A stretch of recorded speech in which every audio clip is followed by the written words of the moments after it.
আগামী নির্বাচনের পূর্বে তিস্তা মহাপ্রকল্প বাস্তবায়নে দৃশ্যমান পদক্ষেপ নেওয়ার দাবি জানিয়েছেন তিস্তা নদীর পানির ন্যায্য হিস্যা আদায় এবং তিস্তা মেগা প্রকল্প বাস্তবায়নের প্রধান সমন্বয়ক ও সাবেক উপমন্ত্রী অধ্যক্ষ আসাদুল হাবিব দুলু বলেন, কাগজে কলমে নয়, তিস্তা মেগা প্রকল্প বাস্তবায়ন দৃশ্যমান হতে হবে।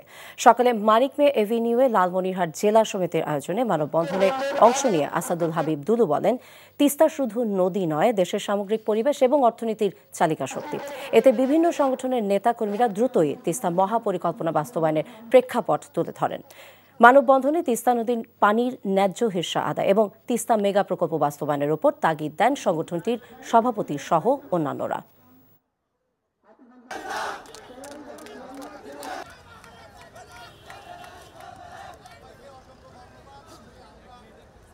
সরকার বলছে যে 26শে জানুয়ারিতে কাজ শুরু করবে, কিন্তু কাজের কোনো নমুনা তো আমরা দেখতে পাচ্ছি না।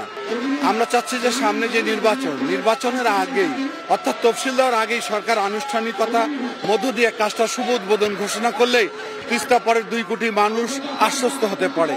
আমাদের দাবি ওটাই যে গড়িমসি না করে কাজের শুভ উদ্বোধন ঘোষণা করা হোক। পরবর্তীতে যেই সরকার আসুক, নির্বাচিত সরকার, তারা এই কাজের ধারাবাহিকতা রাখা।